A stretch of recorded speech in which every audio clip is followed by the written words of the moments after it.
Welcome to Brand New Taste, a podcast for brands in the food and beverage industry, focusing on new innovation and how understanding taste is vital to commercial success.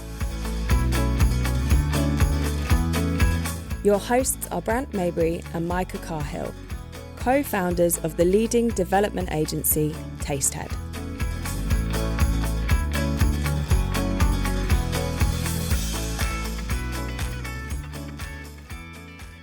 Hi everyone, it's Brandt. This episode is slightly different to our usual format. It's an interview with Jo Fairley, one of the UK's leading female entrepreneurs, most famously known as the co-founder of the chocolate brand Green & Blacks. At the young age of 23, Jo's career really started when she became the youngest ever magazine editor in the UK. Then, in 1991, Jo launched Green & Blacks with her soon-to-be husband, Craig Sams, a food pioneer and entrepreneur in his own right. Green & Blacks is now well on its way to becoming a £100 million brand and is loved all around the world for its strong ethical and sustainability credentials, not to mention the great taste of its chocolate. Jo has also started several other successful businesses, from an award-winning bakery to a boutique wellness centre, and most recently co-founding the Perfume Society, which sets out to help individuals develop their sense of smell via exploration of fragrance and the scented world. Nowadays, Jo travels the world speaking to audiences on sustainable business, leadership, women in business, change management, and entrepreneurialism. So, when she agreed to be the first guest on our podcast, well, needless to say, we felt honoured. And of course, given that we had a VIP guest on the podcast, the technical gremlins decided to rear their heads and throw us some audio challenges. So if you hear any crackling sounds or changes in audio setup throughout the episode, I apologise. We're still figuring this podcast malarkey out. In the end, Jo and I had to take turns with a single microphone, which sadly means we lose some of the conversational style towards the end. But I still think it's a great episode, and I hope you do too. So, this is our interview with Jo Fairley.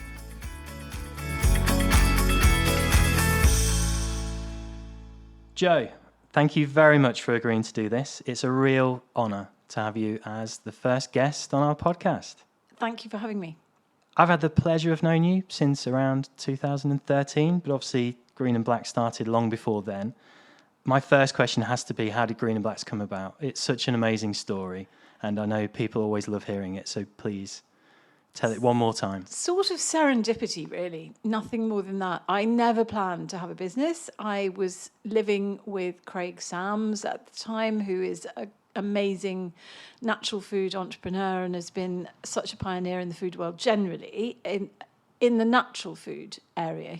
First organic bakery in Britain, first brown rice, first so many firsts.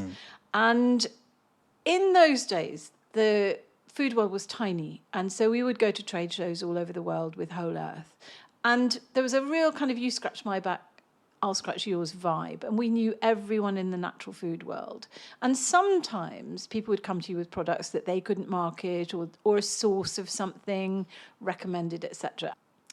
So he was sourcing some peanuts from West Africa for Whole Earth peanut butter, which is one of his greatest ever achievements. As anyone who's ever, spooned up. My 2.5-year-old loves the Whole Earth peanut butter. It's the best. I married him for his peanut butter. And the peanuts failed a quality control test, and the guy he was dealing with said, I've also got cocoa beans if you're interested. Craig said, I can't do anything with cocoa beans, you can't make chocolate with no added sugar, which was the whole founding philosophy of Whole Earth. But he thought that maybe a friend of ours in Denmark might be able to market organic chocolate. So he said to the French contact, look, get some samples made and I will introduce you to someone who I think maybe could run with this. So this French guy happened to live down the road from a little French chocolate factory that could do, very small runs of things, and got some samples made. They ended up on Craig's desk, and I walked in one day and intercepted the last 2 squares before he ate them. His intention had been to send them to this friend in Denmark who he thought, could probably put chocolate under her brand. I found the 2 squares. I ate them, as you would if you found chocolate on your boyfriend's desk. And a taste explosion went off in my mouth. And I was like, oh my God, this is the best chocolate I've ever eaten. What is it? And he explained it was a sample of the world's first organic chocolate. And I said, well, what are you going to do with it? And he said, I can't do anything because it's got sugar in. And basically, I nagged and nagged and nagged and nagged and nagged. And eventually he turned around and said, look, if you're so interested, why don't you do it? Because it was the middle of a whole earth budget, year's budget. He had plenty on his plate, and he certainly wasn't up for launching a new brand. But so the idea was that I was going to do the PR and the marketing, and it was my nest egg of 20,000 quid that bought the first 2 tons of chocolate. From selling your flat? I'd sold my flat, and I'd got some equity out of it, and that was the first 2 tons, 20,000 quid. It all went on chocolate. And I had to ring my bank manager and say, please, will you transfer £20,000? And they are compelled by, I think it's law, to ask you what you're spending it on. So I had the joy of replying chocolate. And that was how we got started. And, we came up with the name Green and Blacks in bed one Saturday night with a yellow legal pad and a biro, throwing all sorts of names around. And Craig's didn't make the cut, things like organic choc and biochoc, etc. Yeah. But I just thought maybe we should have something that sounded like a very old, established British traditional chocolate company. So we were green because we were organic. We were black because we had the darkest chocolate on the market. It was really dark compared to anything else out there. It was 70%, and the highest you could get was 49.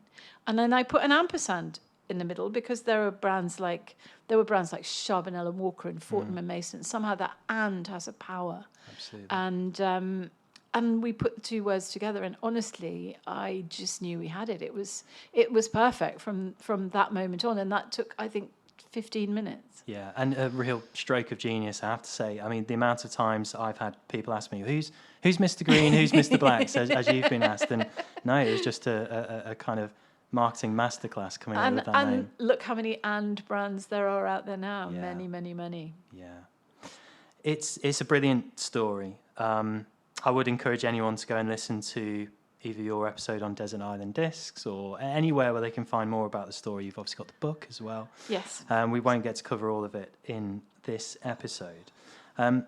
What I'm interested to understand is the role that innovation played for the brand, particularly in the early days. I always think of Green and Blacks as a brand of firsts. The first organic chocolate, the first dark 70% in the UK, the first fair trade product of any kind. Much. What was that innovation process like, and also the other flavours that in the early sort of stages started to come out? What was your experience of the role that innovation played for the brand? Well, I think that if something's truly innovative, it gives you a massive PR advantage. And, as a journalist turned PR, I really understood the power of the first. If you get something on a journalist's desk and it is literally the first of its kind, you stand a much better chance of getting coverage than if it's the 15th of its kind. And so, yes, we were the first really dark chocolate. I mean, to the point where supermarket buyers sat in front of me and said, the British will never eat chocolate this dark. And, I just had to reply, well, I think they will, because my gut told me that we were not alone in wanting something that was that bit more intense and had that much less sugar in.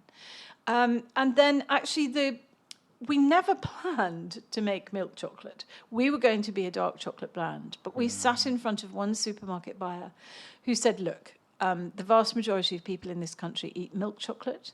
If you don't come up with a milk chocolate, an organic milk chocolate, then the first person who comes through this door with a dark and a milk, you'll be out. I'm going to kick you out. So that really compelled us to make milk chocolate. And our USP for that milk chocolate was yes, it was the first organic milk chocolate, but also it had a much higher percentage of cocoa solids than most milk chocolate traditionally did. So it was like a kind of intense milk chocolate. Yeah. And from then on, yes, the first fair trade mark product, which again gave us a massive boost of publicity. But at the beginning, we didn't try to be too clever. We didn't think, oh, we're going to come up with cardamom and ginger and green tea and violet leaf or whatever. We actually, at the very beginning, our modus operandi was to come up with the best version of, or the best organic version of flavours of chocolate that people bought by the ton and were familiar with while we were establishing the brand. So we had a hazelnut and currant, like a fruit and nut. We had mint. We came out with a caramel chocolate, and actually I think I take credit, or I should take credit, for inventing salted caramel, because it wasn't a thing. And we got some samples we decided we wanted to do a caramel chocolate, and all the samples came back and they were really sickly. They just, you ate them and you felt a bit queasy. And I said, what would happen if we put lots of salt in there to kind of take the edge off the sweetness? And the samples came back and it was incredible. Yeah. And I think that was probably the first salted caramel product, because it is an alchemical mix, etc. And then, of course, as time went by, we were able to be more daring. And for a while we had a chili flavour, which I really liked, and an orange flavour and a lemon flavour, again, dark chocolate, but they were very strongly citrusy, etc.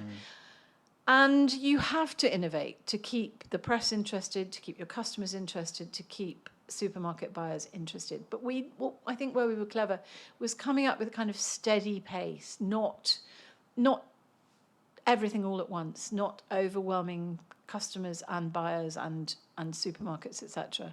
But just kind of trickling out a new flavour every year, or 2 new flavours every year, to keep people interested. And then the ones that did well stayed, and then the ones that didn't, kind of disappeared gradually.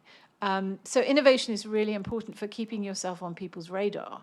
But at the beginning, I think there is a place for something completely off the wall and innovative. But actually, for us, the secret of success was to offer people things that they were familiar with, but were literally the best version of it that they'd ever tasted. Yeah. And that was always the secret with Green and Blacks. Nothing got launched unless it was the best we'd ever tasted. End of. Yeah. Or it didn't happen. Yeah.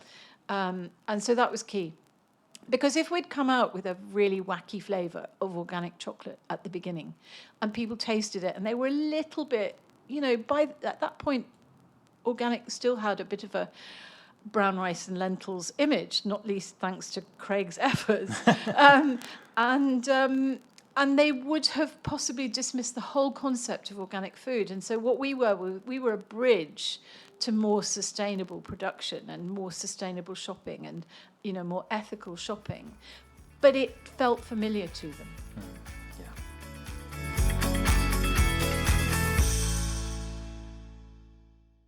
So you mentioned there about the first Fairtrade product. Could you tell us a bit more about how that came about? We were sourcing cacao from Togo, and there was a blockade on the ports, and we couldn't get our cocoa beans out, and we realised that we desperately needed a backup supply. But actually, at the time, you couldn't just go to a trader and say, I want 20 tons of organic chocolate, because they weren't dealing in it. And Craig and I thought back to a holiday that we was like, where are we going to get organic cacao? And we remembered meeting cocoa farmers on a holiday in Belize in Central America who were growing organic cacao. And we literally got back in touch with people we'd met on holiday and said, are you guys still growing cacao? And it turned out that they had been growing for a very big American company who had stiffed them on the price, basically. And the whole project had fallen apart, and the whole area had by default become organic because nobody had really been doing anything with those cocoa trees for a few years. So we made a deal to buy cacao from them, and Craig wanted to differentiate the product by adding some spices and some orange flavour, because the Maya actually enjoy cacao. They can't buy chocolate, so they make it into a drink and they mix in the flowers and the leaves of Mexican mock orange, which gives an orange flavour, and they add spices. So we wanted to echo that in the flavour. And they'd been doing that for Thousands of years, Yeah. exactly. And at the same time, we heard about the Fairtrade Foundation, and word was on the grapevine that they were looking for a product to launch the mark on. And actually, I was watching Oracle on telly one day, which was the old service that we had before the internet, checking the time of a friend's discovery. And it had a kind of very slow news service that would show up on screen, and I mean, it's so archaic.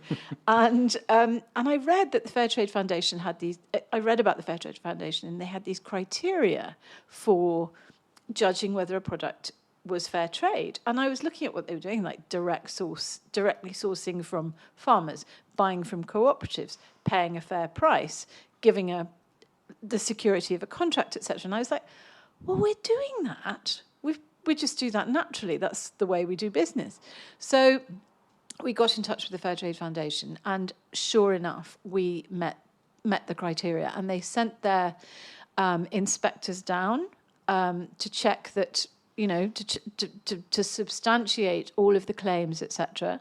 They proposed that we slightly increase the price that we were paying to make it even, more fair to the farmers, and basically said, yes, we will launch the fair trade mark on this product. You've got the green light.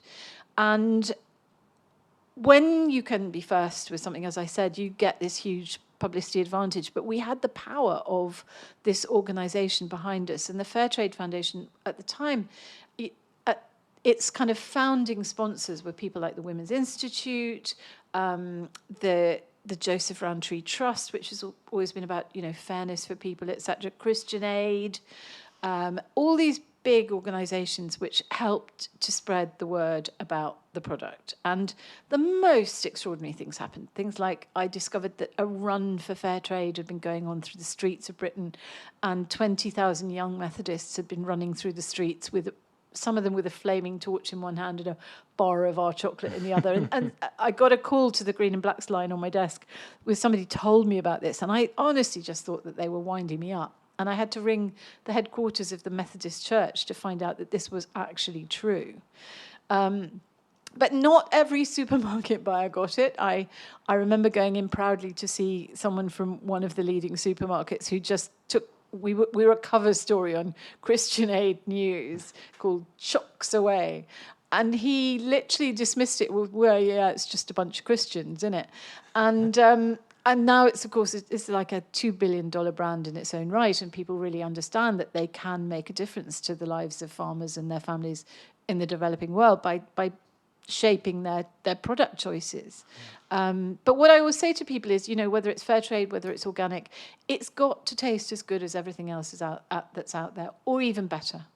Because people might shop philanthropically, they might shop because they think they're helping to send a child to school in Belize, but unless it delivers on a flavour point of view, they won't buy it a second time. It's such an amazing story. There's so many firsts there. Must have had some challenging times along the way, especially in the early days. What were the most challenging times that you can remember, especially at the beginning? Not being able to get beans out of our sole source of cocoa was pretty challenging. Moments like discovering when genetically modified organisms became a thing and they were all over the papers, and everyone was up in arms about the idea of our food being genetically modified, and one of the key crops for that was soya, and we had soya lecithin in our recipe, and it was not organic soya lecithin because it wasn't available at that time. And so there I am with these two phones on my desk, still working as a journalist, but running Green and Blacks basically in my spare time, and answering the phone to 200 people in that first week who were concerned about there being GMOs in Green and Blacks. And we immediately switched, as soon as we could, to sunflower lecithin, which is not as good. And lecithin is an emulsifier that kind of makes all the flavours, it makes it all stick together, and so on.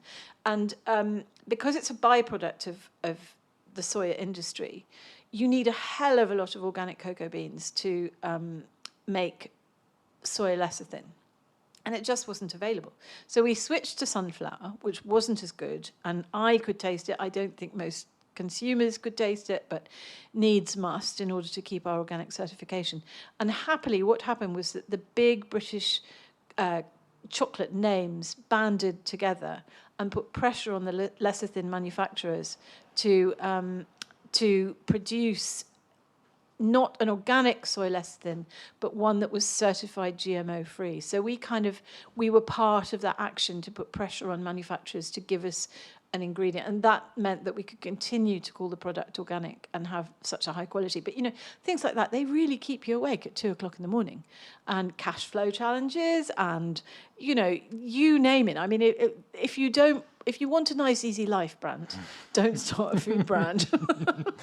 Well, yeah, I'll remember to say that to all of our clients who Yes. come through the door. But on the other hand, if you want a huge amount of excitement and a great ride and an adventure and lots of fun, start a food brand. Absolutely. And so many of those challenges, I suppose, they're not ones that you can foresee. Like there's some things to expect. You're probably going to have cash flow challenges. You're going to have some issues with production, but there's also so many others that you just never could foresee, especially when you're doing so many new things for the first time. Yes, and I always say to entrepreneurs, whatever they're doing, is basically just remember that everything takes twice as long and costs twice as much money as you've got in the budget. Yeah. It just does, because it's like a car going from 0 to 60, and at the beginning it's just that curve is flat, and then woof, it takes off. Yeah. So you need to build in some personal resilience there. You're listening to Brand New Taste. Your hosts are Micah Carr-Hill, food scientist, product developer and taste expert, who has held the position of Head of Taste at premium brands Green & Blacks and Corsten Press. And Brandt Maybury, development chef, taste specialist and managing director of Tastehead, leading innovation projects for brands of all sizes. So you led the PR and marketing in the early days of Green & Blacks. What are the activations or any decisions that you made that you're the most proud of? I think our main thrust was to just decide to get chocolate in the hands of as many people as possible, because we felt that tasting was believing. And so my role was, from a PR perspective, to get chocolate out there, to network it to people who, I guess they'd be called influencers today, but, all the leading chefs, all the leading restaurateurs, as well as the food writers and the magazine editors and the beauty editors, because I was a beauty editor at the time. And so a lot of my colleagues suddenly started talking about the antioxidants in dark chocolate, etc., which was great. But always to make sure that every press release had copious quantities of dark chocolate attached to it. Because, and this is true more than ever now, in the age of so much digital noise. And I still work as a journalist. I get hundreds of press releases a day. And they come into my inbox, and I sit in the back of cabs. Unless they grab me in the first line of that email, that title, I'm delete. You send someone a physical product, especially if it's something to eat, and they've got to deal with that. They've got to process it. They have to make a decision about whether to keep it or ditch it or eat it or give it away or whatever.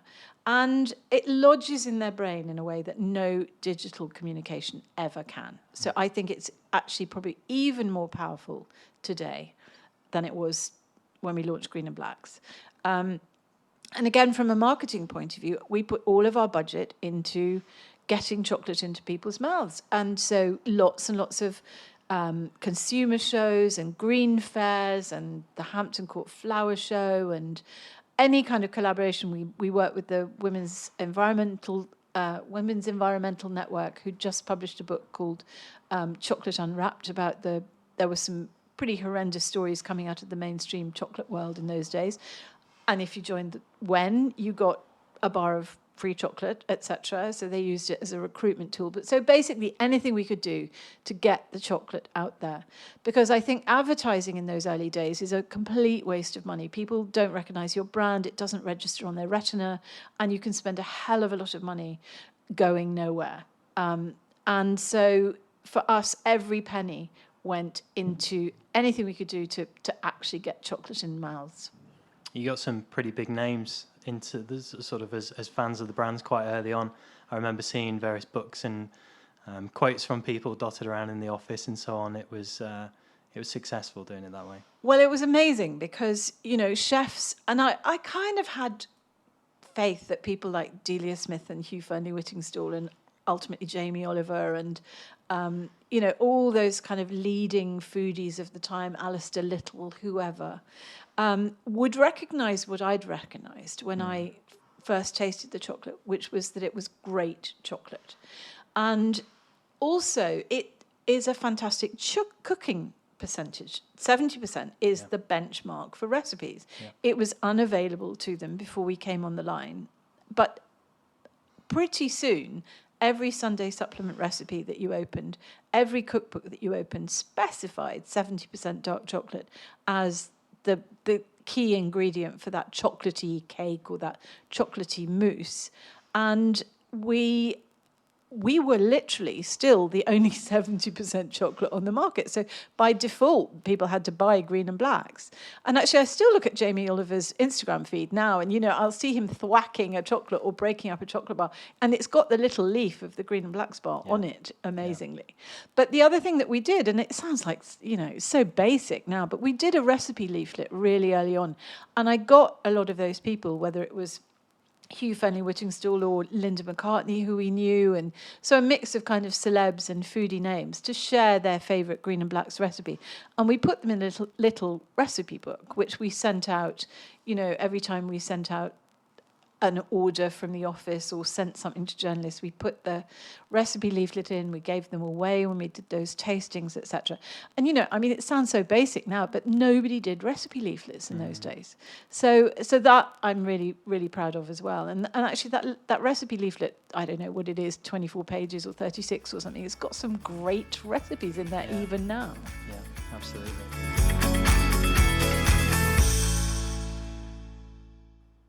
Many of our clients we work with have differing opinions on how useful data from focus groups or trend reports or consumer testing is. What was your experience of using this kind of data at Green and Blacks? Did you rely on it or did you go in a different direction? So we never used a focus group at Green and Blacks, except on one occasion when my 2-year-old niece and my 4-year-old nephew came over, and we were just playing around with some recipes for Green and Black's milk. And we gave a couple of squares to my niece, and she and her brother went upstairs, and they came down the stairs about 5 minutes later, and Carson said, "Auntie Jo, we need some more of that stuff." And Craig and I really knew at that point that we got the recipe right with that one. But I believe that people in the food world need to trust their instincts. They need to trust their own opinion, put themselves in their customers' shoes. I think there's a place for focus groups, but there's a danger that you end up kind of diluting products if you listen too much to these many conflicting opinions from the people on the panel, etc. And you kind of have to have the faith of your convictions and just rely on your own opinion. Given that there is potentially a recession looming, what advice or reassurance would you offer to anyone with a young food or beverage brand, considering that Green and Blacks was actually born in a recession? Don't be like a rabbit in the headlights. Don't put your finger on the pause button just because you're uncertain about what's going to happen in the world. There's always going to be uncertainty. But at the same time, people want new things, they want innovation, they want to be excited. And while particularly those big companies, I think, are a bit scared about what to do and, should we go ahead with this? Just forge ahead. I would take that advantage and run with it. And we were born in a recession. It makes you lean and agile and hungry and creative and actually, fuels your business rather than holding it back. So it's a fact of life. Things are going to go up and down, but that's business and that's the food business. And you've got to live with that. You also co-founded the Perfume Society. Could you tell us a little bit more about that and any lessons that you took from Green and Blacks over to the perfume world? I co-founded the Perfume Society with my business partner, Lorna Mackay, 8 years ago. And the idea was to create a kind of community for people who were interested in perfume and interested in developing their sense of smell. And the lesson that I borrowed from Green and Blacks was the power of sampling, because what the Perfume Society offers, apart from a huge amount of online information, it brings the web alive with these discovery boxes of a selection of anything from 8 to 15 fragrances that person can try in the privacy of their own home and really kind of live with that fragrance and learn about it and just get the pleasure from it, because we saw how powerful sampling was with Green and Blacks, and we had progressed from giving away a square at a trade show or the BBC Good Food Show, which, let me tell you, when you've got chocolate, is a bit like the Stampede at Pamplona. I only wanted to do that one once, but it was very effective. But we progressed from that to kind of cover mounting bars of chocolate on things like Waitrose, Food Illustrated, etc., which again was an immensely powerful form of marketing, because it was sampling. And so I really got to understand the power of sampling. What are your top 5 tips for an entrepreneur starting a business in 2022? So number 1 is make sure that you're innovating, because actually I don't think there's any mileage in just a Me Too product in today's market. You've got to have something new and fresh, or alternatively better than what's already out there. Number 2, you can spend a lot of time thinking and talking about what you're going to do. And we've all got friends who love talking about what they're going to do. But actually, I have a sign posted on my office wall that says, things only get done if you do them. And at some point, you have to act on that to-do list and just put one foot in front of the other and get cracking. Because every day that you waste is traction in the market lost. And the chances, you're running a bigger chance that someone else is going to beat you to it. Number 3, I think, is to build some kind of personal resilience so that you can deal with the ups and downs and the horrendous crises that arise, because they will. Your ingredient will run out, or you'll discover that the ASA won't let you make a claim that you're making on the packaging, or whatever. It's going to happen. And unless you've got your own resources built up by eating properly, making sure that you exercise, having some me time, keeping your head clear, I meditate every day, these are all tools that enable me to keep a clear head in a crisis and be that person at the head of the organisation that everybody is relying on and not falling apart. And you owe it to yourself, your family, and your team to be that person.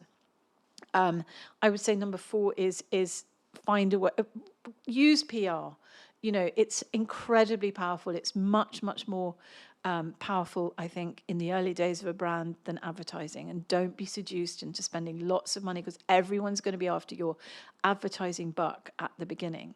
And I think number 5 is just accept, I think I might have alluded to this already, that everything takes longer than you think it's going to. And you can have a plan and you can have a budget, but accept the fact that it's probably a bit like most women's birth plans, going to become confetti at some point in the process. It's okay to have a plan. You have to have a plan, but don't be rigid about it. One of the great skills in business is to be flexible and to roll with the punches. Okay, I'd like to wrap up with a couple of fun questions. What would your desert island dish be? Sounds really boring, but brown rice and vegetables, which of course is the what Craig brought to our relationship. And if growing up in a meat and 2 veg household, if you'd ever told me that I would love brown rice and vegetables, but I think that it's my home base, basically. It's what I go back to after I've been on the road, giving speeches, eating away from home, etc. There's just something that is so nourishing about a bowl of brown rice and seasonal vegetables that are beautifully spiced and absolutely delicious and really, really fuel you. So I think if I could only have one thing for the rest of my life, that would probably be it. How about your favourite restaurant, past or present? There's a funny story about our favourite restaurant, because a friend of ours years ago said, oh, there's this amazing vegetarian restaurant in Paris that you need to go to called Arpège. And this was at the beginning of August. And so we wanted to go to Paris to see an exhibition on the Eurostar. So I called up Arpège and I got a table, and it was down an incredibly long road. I think it's the Rue de l'Université on the left bank. And we were walking and walking and walking. And when we get to Arpège, the menu's outside, and it turns out it's a 3-star Michelin vegetarian restaurant with a chef called Alain Passard. And we have never considered ourselves 3-star Michelin people. But we were like, oh, God, we're starving hungry. We weren't really planning on spending this much on lunch, but let's go in and give it a go as we're here. And it completely blew our minds. It has a tasting menu that is just... Your taste buds almost explode. And everything, what we loved about it was the fact that almost all the ingredients are grown on his farm outside Paris. There are no machines used on the land. The horses plough the fields, etc. So it's as pure and perfect as food gets. And I think we've been 3 times now, literally have to say for years to go. And every time our minds have been blown by this quote vegetarian restaurant that our friends told us about. So it's an absolute treat. But I would rather have fewer meals out that are mind-blowing than kind of, go to Nando's or any kind of fast food or even mediocre food place. For me, if I'm going to bother to go out, I want it to be special. Do you have a book or something else that you would like to recommend to our listeners? I think not a book, but a podcast with Holly Tucker, who runs a podcast called Conversations of Inspiration.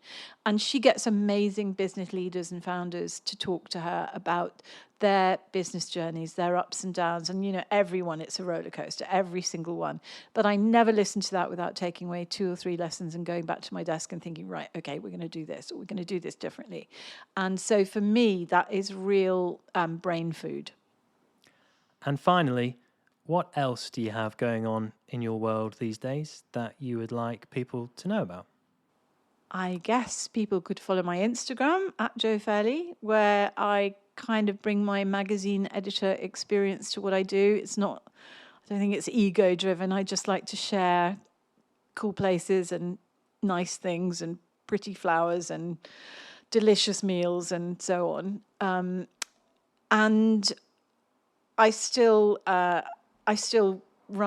beautybible.com, and I create a magazine for the Perfume Society called The Scented Letter, which is the only magazine about perfume in the world, astonishingly, and is free to download from perfumesociety.org.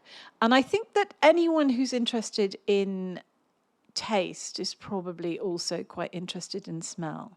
And I think it's so important in this kind of digital world that we live in to reconnect with our senses on a daily basis, whether that is music, listening to, hearing, whether it is taste, whether flavor, whether it is smell.